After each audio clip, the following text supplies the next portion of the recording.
오늘은 한번 따라하겠습니다. 불이 회복되면 그런 제목으로 말씀을 통해서 같이 은혜를 받기를 원합니다. 이 불 오늘 좀 닫으시면 좀 돌다가 말이겠죠. 여기 가까운 당진에 가면 현대제철소가 있습니다. 그 큰 제철소 때문에 우리나라가 많은 철강 수출로 인해서 큰 은혜를 혜택을 입게 되지요. 그 제철소에서 가장 중요한 부분이 뭐냐라고 물으면 가장 중요한 부분은 용광로라고 합니다. 용광로는 우리가 잘 알듯이 쇠를 녹이는 가마솥과 같은 것입니다. 그 용광로를 한번 만들어서 불을 지피면 대략 15년에서 20년 정도를 쓴다고 합니다.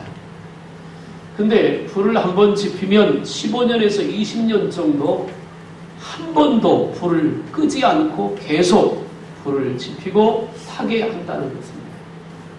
만약에 용광로에 불이 꺼지면 녹던 쇠가 다 굳어서 어떻게 할 수가 없어서 그 용광로를 폐쇄시키고 다시 만들어야 한답니다. 그래서 24시간 365일 아니 15년 내지 20년을 한 번도 불을 시작하면 끝까지 끄지 않고 계속해서 불을 지펴야만 된다고 하는 것입니다. 우리 믿음의 불도 역시 마찬가지라고 생각합니다. 예수를 믿을 때 성령께서 우리 안에 오셨습니다. 그래서 믿음을 시작해 하셨어요. 그러면 그 믿음의 불도 주님 앞에 가는 그날까지 이 땅에서 24시간 365일 동안 일평생 동안 그 불이 꺼지지 않고 계속해서 불이 붙어서 타야 할 줄로 믿습니다. 통상적으로 불을 하면 여러 가지를 생각하게 합니다. 첫째, 불은 열기를 줍니다. 그래서 사람을 따뜻하게 만들죠.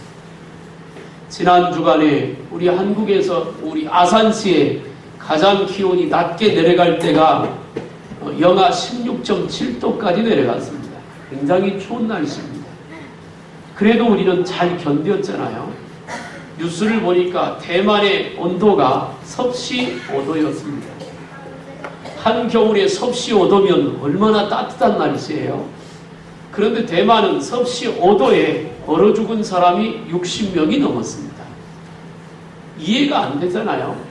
그러나 그 나라는 가장 낮은 온도가 섭씨 20도 이상이기 때문에 그렇게 내려간다는 것은 상상할 수가 없습니다.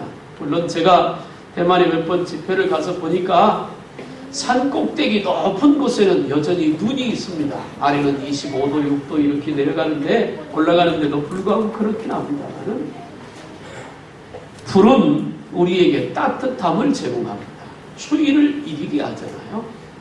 불이 있다가 불이 꺼지면 차가워집니다. 그래서 추위를 느끼고 냉랭해지지요. 또 불은 우리에게 태워지는 일을 합니다. 물론 불을 잘못 사용하면 자동차에도 불이 나서 타버리고 집에도 불이 나서 재산상에 손해를 입기도 하고 어떤 경우는 그 집에 잠을 자다가 불나서 죽는 경우도 있습니다. 그러나 태우는 것이 다 나쁜 것은 아니잖아요. 실업동에 가보면 쓰레기 소각장이 있습니다.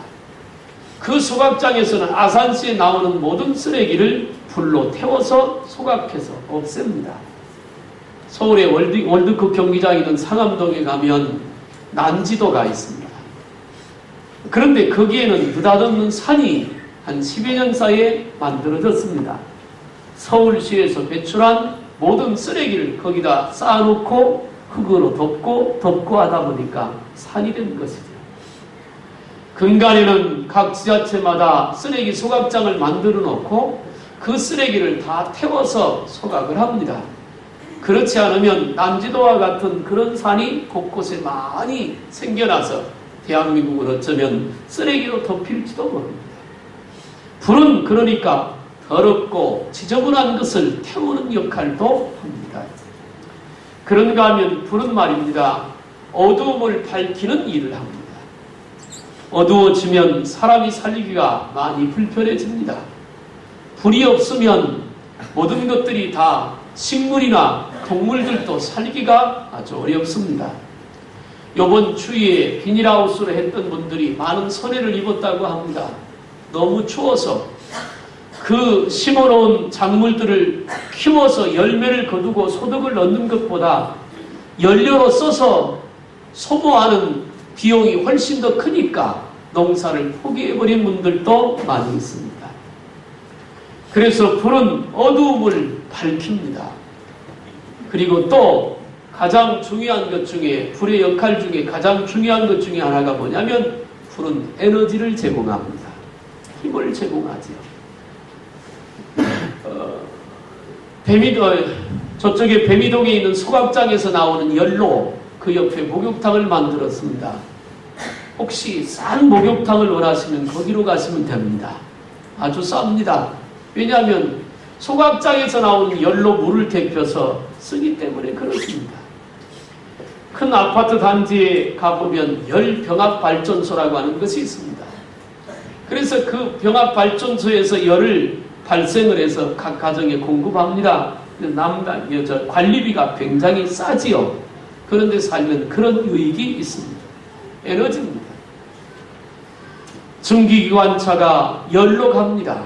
우린 다 알잖아요. 자동차도 연료를 태워서 갑니다. 에너지입니다. 그러면 이것을 우리의 믿음에 그대로 적용해보면 똑같은 얘기입니다. 우리 가운데 성령의 불이 있으면 우리가 따뜻해집니다. 만약에 여러분들이 예수 믿는 내가 말입니다. 내 마음이 차가워지고 냉랭해지고 내 속에서 원망과 불평이 자꾸 나오고 혈기와 분노가 자꾸 나온다는 말은 내 속이 따뜻해진 것이 아니라 따뜻함이 식어져서 차가워졌다는 말입니다. 그 말을 성경적으로 말하면 은혜가 소멸되어져 간다라고 얘기를 합니다.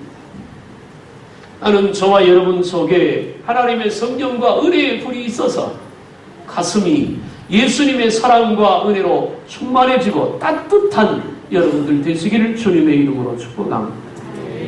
제가 예배 마치면 우리 남자 성도들하고 악수를 합니다. 어떤 분은 손에 땀이 많이 나는 분이 있습니다. 어떤 분은 손이 건조한데 손이 차가운 분이 있습니다. 어떤 분은 손이 따뜻한 분이 있습니다. 물론 체질에 따라 건강 상태에 따라 이러저런 차이는 있을 수 있습니다. 그러나 마음은 따뜻해야 되지 않겠습니까? 하나님의 은혜를 담고 말입니다. 그래서 어지간한 일에는 분노하지 않고 어지간한 일에는 원망과 불평하지 않고 그저 감사하고 기뻐할 수 있는 은혜가 있길 바랍니다. 또 우리 안에 성령의 불이 들어오면 어떤 일이 일어나느냐면 우리 속에 죄악들을 태웁니다.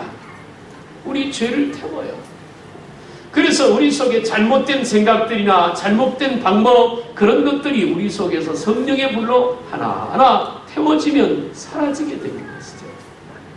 또 우리 안에 성령의 불이 들어오면 우리 마음의 어두움을 밝히게 됩니다. 사람은 한 치 앞도 내다볼 수 없는 것이 우리의 인생입니다. 어제 살았고 오늘도 사니까 내일도 살 거야. 우리는 그렇게 습관적으로 살아갈 뿐이지 내일은 우리에게 보장되어 있지 않잖아요. 어쩌면 내일은 너무 멀지도 모릅니다. 단 몇 분 후에 일어날 일도 우리는 모르는 것이죠. 어두움 속에 살고 있다는 것은 이 어두움을 살아갈 때 불을 밝히고 가면 길이 잘 보여집니다. 지금이야 마을마다 전기가 들어와서 가로등이 있지만 저 어려서 자랄 때는 그런 게 없었습니다. 그래서 어디를 한번 가려면 또 화장실은 요즘 아이들에게 그 얘기하면 왜 화장실이 밖에 있냐고 그럴 거예요. 옛날 화장실은 저 안치하고 멀잖아요. 저쪽 집 제일 구석에 있습니다. 이유는 허세식이어서 그렇습니다. 식사 앞두고 미안합니다. 어떻든 그래서 그래요. 요즘에 화장실이 집에 있는 것은 볼일 보면 물로 다 씻어내니까 지저분한 게 없어서 그렇지요. 화장실 한번 가려면 고민이잖아요. 옆에 자고 있는 누나를 깨우든 언니를 깨우든 엄마를 깨워서 같이 가자고 합니다. 왜? 무섭기도 하고 두 번째 빠질 수도 있고 그런 거 아니겠습니까? 어두우면 문제가 생깁니다. 우리의 심령이 어두워지면 문제가 생깁니다. 우리의 심령을 밝히는 빛은 믿음의 빛입니다. 성령의 불입니다. 그것이 우리 마음을 밝히게 되지요. 그러면 가는 길이 보입니다. 하나님의 함께하심을 볼 수 있습니다. 주님의 손길을 느낄 수 있습니다. 그래서 우리는 승리의 길을 가게 되는 거예요. 또 얘기했습니다. 불은 에너지를 제공한다고. 그렇습니다. 우리 안에 있는 불은 우리 믿음에 새로운 힘을 제공합니다. 나는 여러분들이 강하고 담대해서 세상을 정복하고 우리 삶 속에서 풍성한 열매를 맺는 능력 있는 성도들이 되기를 주님의 이름으로 축복합니다. 힘이 있어야 되지 않겠습니까? 대한민국이 중국과 미국의 사이에 끼어서 힘을 잃어갑니다. 지금 논란이 되는 문제 중에 하나가 사드라고 하는 것입니다. 미사일 요격 시스템입니다. 중국에서는 그걸 하면 우리나라에 경제 제재를 하겠다고 막 위협을 하고 있고, 북한의 핵실험 때문에 한국은 미국을 의지하지 않을 수가 없으니까 이 갈등 속에 참 어렵습니다.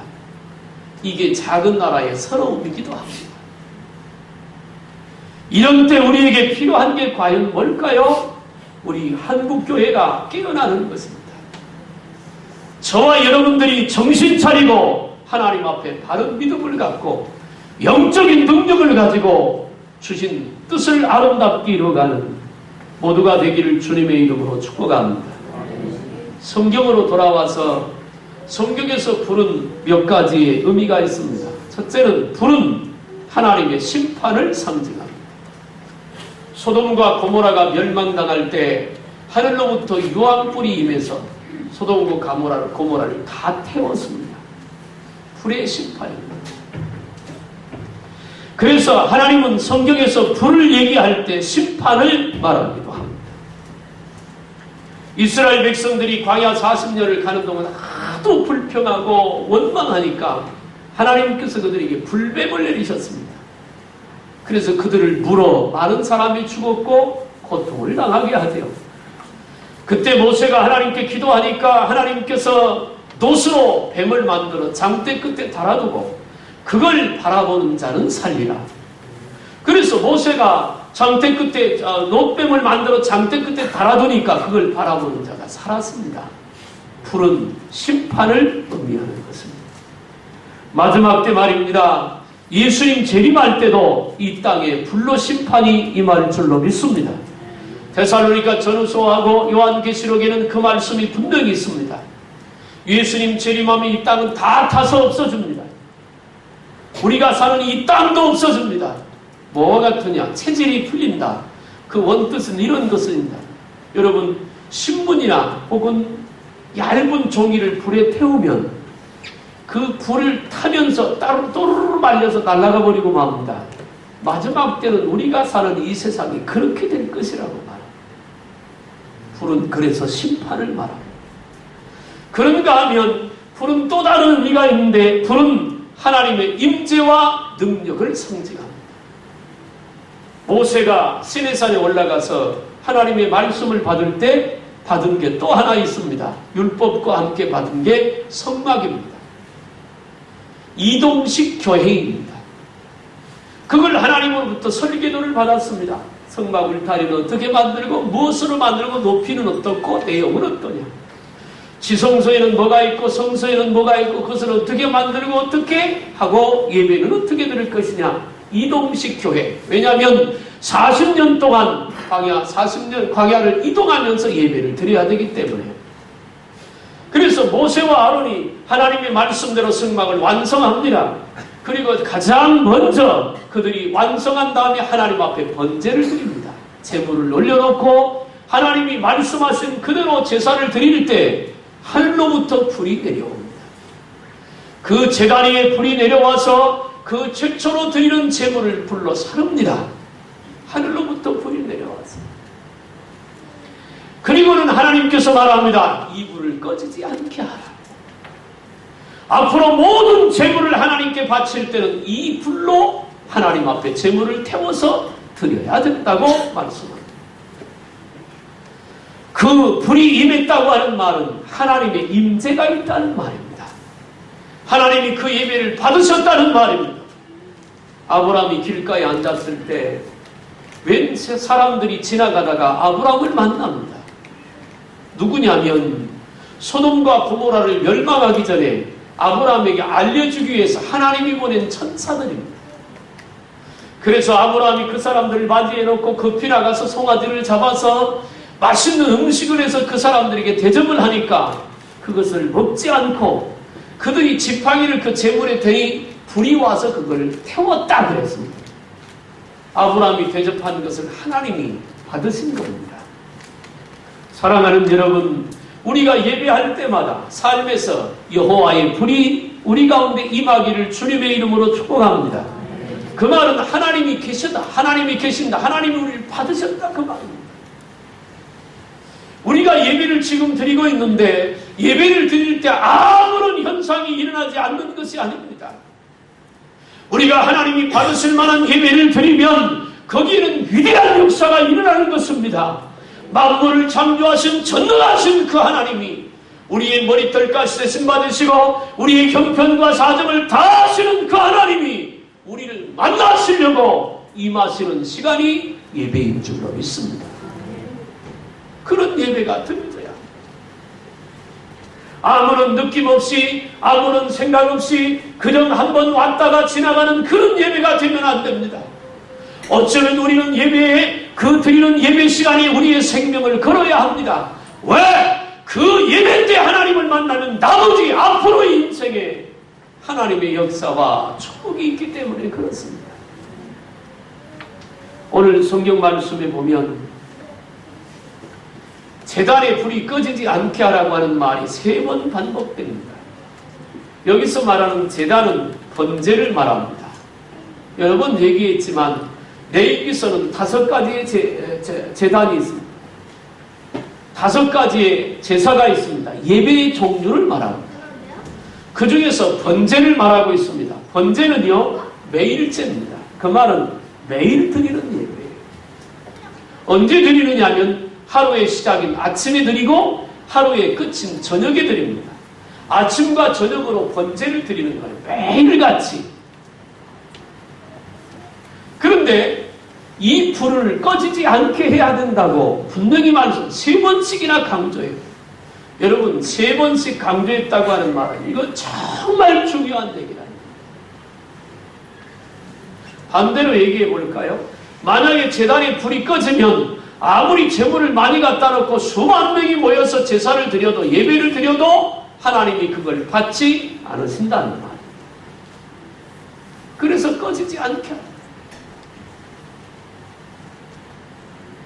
왜 하나님은 이렇게 강력하게 말씀하셨을까? 아까도 말했습니다. 최초로 제사를 드릴 때 하나님으로부터, 하늘로부터 불이 내려왔다. 이 불은 신약에 와서 성령을 말합니다. 구약의 제사가 바뀌어서 오늘날 예배가 된 것은 성령의 오순절 다락방에 임하고 나서부터 교회가 탄생을 합니다. 교회의 시작은 성령입니다. 교회의 진행도 성령의 역사입니다. 우리가 예수 믿어 구원받은 것도 성령의 인도하심입니다. 그러니까 우리 가슴에 우리가 예배드리는 그 자리에 성령의 불이 임하지 않으면 하나님이 그 예배를 받을 수 없다는 것입니다. 저는 이 말씀을 준비하면서 금년 1월 동안, 1월도 거의 오늘이 마지막 주일이니까 1월 동안 지나온 우리 큰사랑교회를 살펴봤습니다. 그러면서 이 말씀 속에 간절한 마음이 하나님의 뜻과 함께 저의 마음도 담겨 있습니다. 불이 회복돼야 되겠다는 것입니다. 여러분의 가슴에 불이 회복돼야 되겠다는 말이에요. 불을 다른 말로 하면 열정이라고 말할 수 있습니다. 열정이 있어야 합니다. 계시록의 말씀에 분명히 말씀합니다. 차갑든지 뜨겁든지 하라. 그렇지 않으면 토하에 내쳐버릴 것이다. 예배 드렸는데 적당히 드려서는 안 되잖아요. 내가 오늘 또 주님 앞에 가서 하나님의 임재를 경험하고 선포되는 말씀을 통해 은혜를 받고 내가 주님을 만나서 내 문제를 해결받고 고침받을 것이라고 하는 열정 말입니다.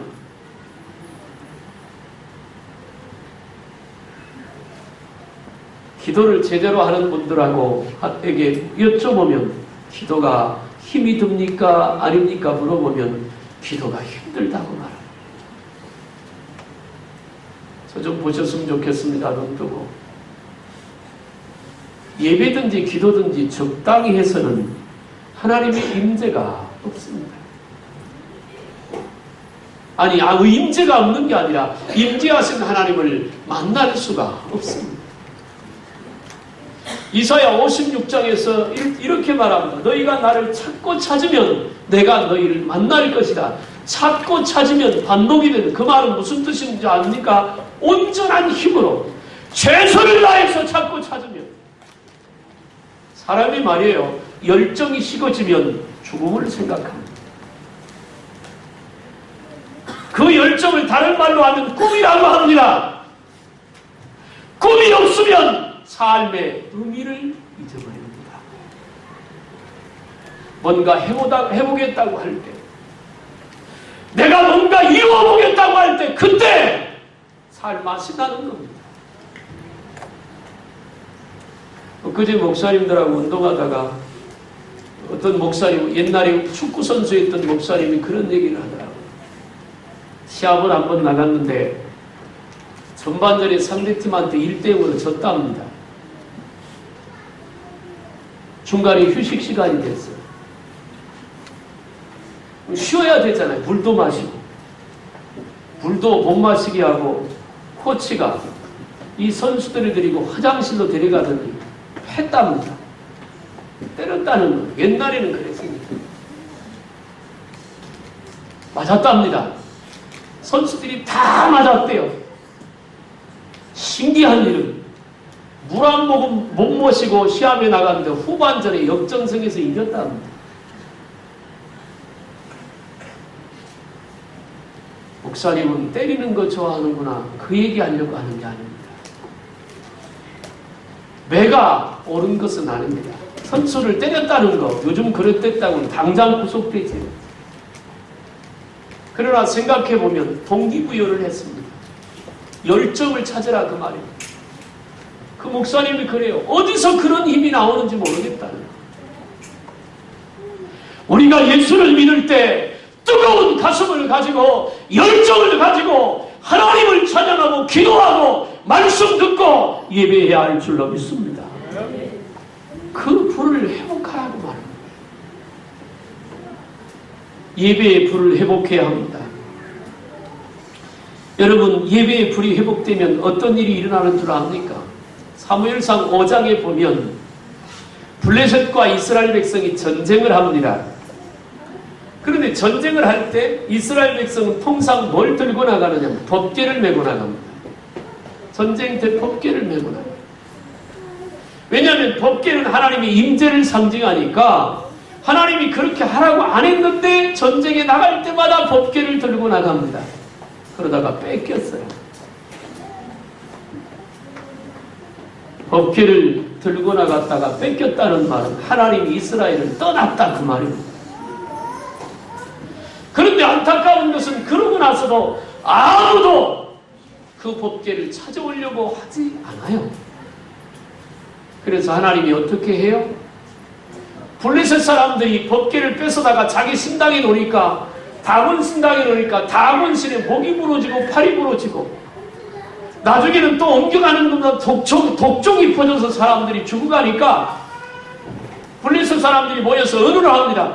이렇게 된 이유는 이 법궤 때문이야. 돌려보내자. 전나무 암소 2마리를 선택해서 새 수레를 지우고 거기다 법궤를 싣고 베스메스로 돌려보냅니다. 그런데 그 블레셋으로부터 고통을 벗어난 결정적인 이유가 뭐냐면 그게 사무엘상 7장 예배입니다. 날이면 날마다 와서 있는 거 뺏어가고 농사 지어놓으면 다 뺏어가고 부녀자 잡아가고 어린아이를 잡아가고 건강한 남정네를 잡아다 노예로 삼았던 블레셋 사람들을 일시에 물려치는 기적의 질장이 있습니다. 사무엘이 이스라엘 백성을 미스바에 모여놓고 번제를 하나님 앞에 드릴 때 하나님께서 천둥과 내성으로 블레셋 진중을 쳤습니다. 그리고 그 이후로는 다시는 이스라엘을 괴롭히지 못했습니다. 사랑하는 여러분, 나는 여러분들에게 예배의 열정이 회복되기를 주님의 이름으로 축복합니다. 아무런 느낌 없이 아무런 생각 없이 예배의 구경꾼이 되지 말고 예배의 주인공이 돼서 하나님의 임재가 있고 그 예배가 회복되므로 여러분의 가정과 인생을 괴롭히는 블레셋 군사들이 한 길로 왔다 일곱 길로 도망가기를 주님의 이름으로 축복합니다. 예배의 불이 회복되면 인생이 회복되는 것입니다. 예배가 회복되면 삶이 회복되는 것입니다. 교회에 나오는 상당히 많은 성도들은 예배를 그냥 하나의 지나가는 순서 정도로 생각합니다. 아닙니다. 하나님의 임재가 있는 시간입니다. 하나님을 만나는 시간입니다. 두 번째는 말씀의 불이 회복되면 앞길이 보여집니다. 여러분, 제가 요즘 하나님의 말씀을 여러 앉아가지고 많이 이제 공부를 저도 합니다. 하면서 설교도 준비하고 우리 성도들과 나눌 것도 준비합니다. 제 책상에 가면 항상 책이 몇 권씩 펴 있습니다. 나도 왜 이렇게 정리가 안 될까? 하도 이거저거 보고 또 참고하고 뭐 하다 보니까 있어요. 그런데요, 말씀을 공부할수록 얼마나 재미가 있는지 너무 좋습니다. 하나님의 말씀은 살아있습니다. 그리고 지금 이 세상은 하나님의 말씀대로 이끌어져 갑니다.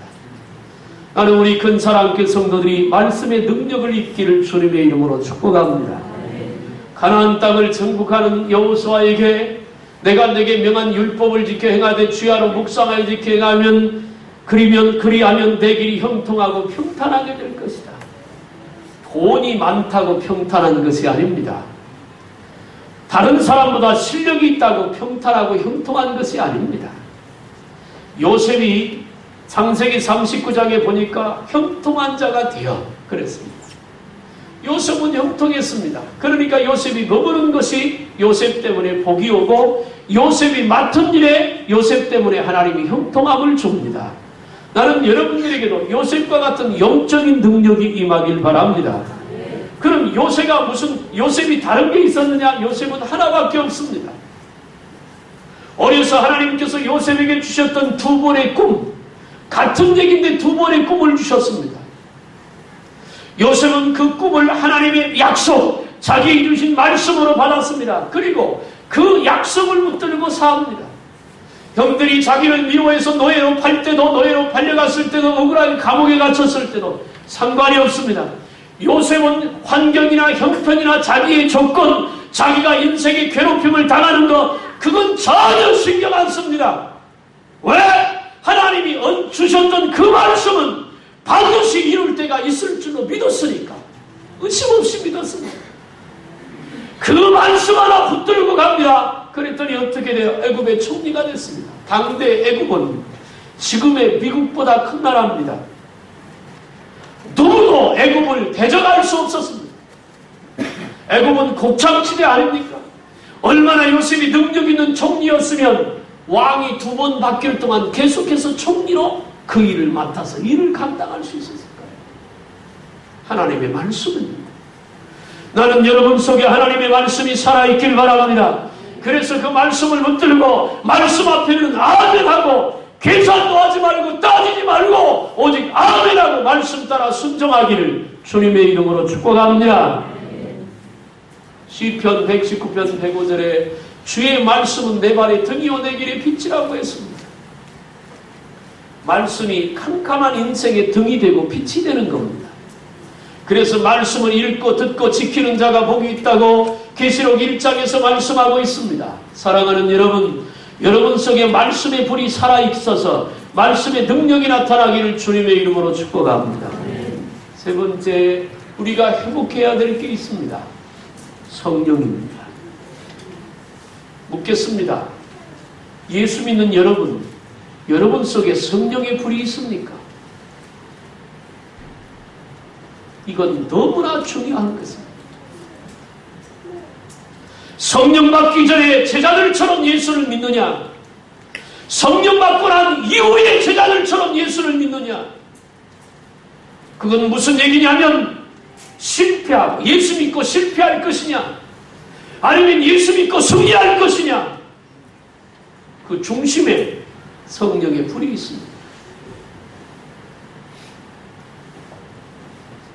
예수님의 제자들은 예수님께 부름받았습니다. 3년 반 동안 주님에게 말씀을 듣고 배우고 훈련했습니다. 그런데 실패했습니다. 베드로나 모든 제자들이 이구동성으로 말했습니다. 절대로 주님을 배반하지 않을 것이라고. 그런데 배반했습니다. 예수님이 그들을 둘씩 짝을 부어서 보냈습니다. 갔더니 가서 복음을 전할 때 사람들에게 붙었던 귀신이 떠나갑니다. 병든 자가 고쳐졌습니다. 제자들은 돌아와서 너무 감격했습니다. 야, 나에게도 이런 능력이 나타날 수 있다고. 그런데 실패했습니다. 그 결정적인 차이가 뭐냐? 성령의 불이 그 가슴에 있느냐 없느냐입니다. 8월병모에 열흘 동안 간절히 기도했더니 불의 혀 같은 성령이 그들 위에 임했습니다. 그때부터 사람이 달라졌습니다. 생긴 건 똑같습니다. 키도 더 크지 않았습니다. 몸도 불지 않았어요. 그러나 그들의 삶에서 예수가 보여지기 시작했습니다. 나는 우리 큰 사랑교회 성도들이 성령이 충만하기를 주님의 이름으로 축복합니다.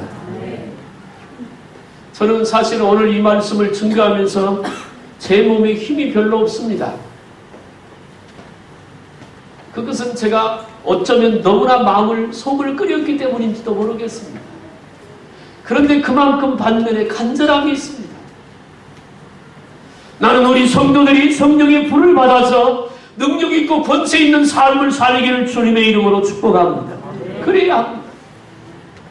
예수님이 십자가에서 다 이기셨습니다.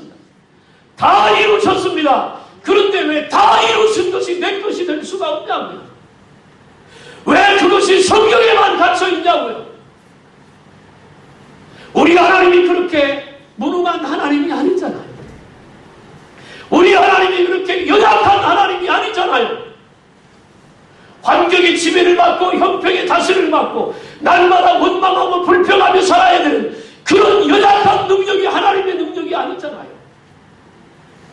그런데 왜 우리는 그 전능하신 하나님, 말씀으로 창조하신 그 하나님을 믿으면서 왜 이렇게 연약한 삶을 살 수밖에 없냐고요? 이유는 딱 하나, 내 안에 성령의 불이 있느냐 하는 것입니다. 그 성령의 능력을 힘입었느냐 하는 것입니다. 불은 능력입니다. 오직 성령이 너희에게 임하신 너희가 권능을 받고 사마리아와 땅끝까지 증인이 될 것이라고 사도행전 1장 8절에 말했잖아요. 한국교회가 왜 무능하냐고요? 불이 꺼졌습니다.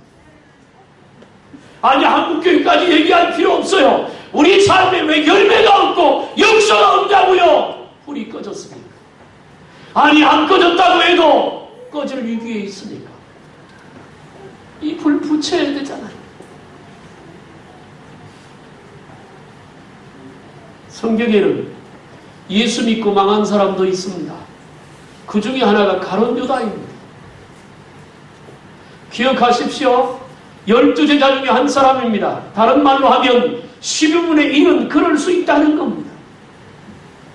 우리 그러지 않아야 되잖아요. 그러려면 이 불을 회복해야 합니다. 제단의 불, 여러분의 믿음의 제단 위의 불이 계속 타야 되잖아요. 좋을 시간이 어디 있고 딴전 피울 시간이 어디 있습니까? 이 불이 회복되어야 하나님의 뜻도 이루고 우리 삶에 하나님의 역사와 축복이 함께할 줄로 믿으시길 바랍니다. 어떻게 하면 이 불을 다시 지필 수 있을까요? 예배의 불을 다시 지피고 또 말씀의 불이 다시 일어나고 성령의 불이 우리 가운데 임하려면, 불이 꺼지지 말고 계속 타려면 몇 가지 해야 될 일이 있습니다. 첫째는요, 태운 재물의 재를 치워야 합니다. 재가 있으면 불이 계속 붙을 수가 없잖아요. 그건 뭐예요? 우리 믿음이 날마다 새로워져야 된다는 말이에요. 두 번째는 재물과 장작이 계속 제공되어야 합니다. 아침과 저녁으로 재물을 태워서 드리면 재물은 없잖아요.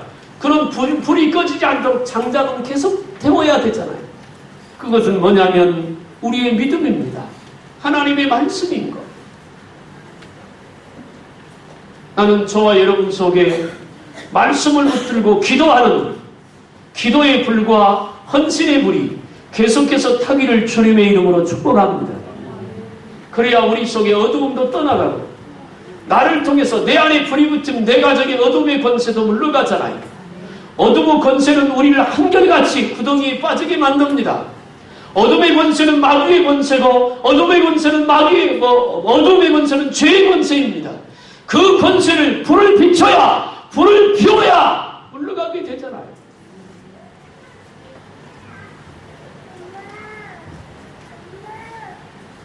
계시록에 예수님께서 7교회를 말씀하면서 스스로 부자라고 하지만 너희는 가난한 자라고 말합니다. 나는 그 반대가 되기를 소망합니다. 가난해 보이지만 사실은 부자가 되는, 영적인 부자가 되는, 그래서 하나님 앞에 이 시대를 책임지고 변화시킬 수 있는 우리 큰사랑교회와 성도들이 되기를 소망합니다. 저는 이 불을 다시 지피려고 이제 내일 저녁부터 저녁 시간 금요일까지 기도에 부흥회를 할 것입니다. 강사는 제가 할 거고요.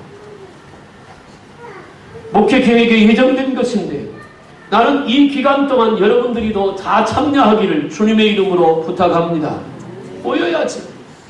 우리 교회는 이제까지 우리 자체 부흥회 외에 외부 강사를 초청해서 부흥회 한 적이 거의 없습니다.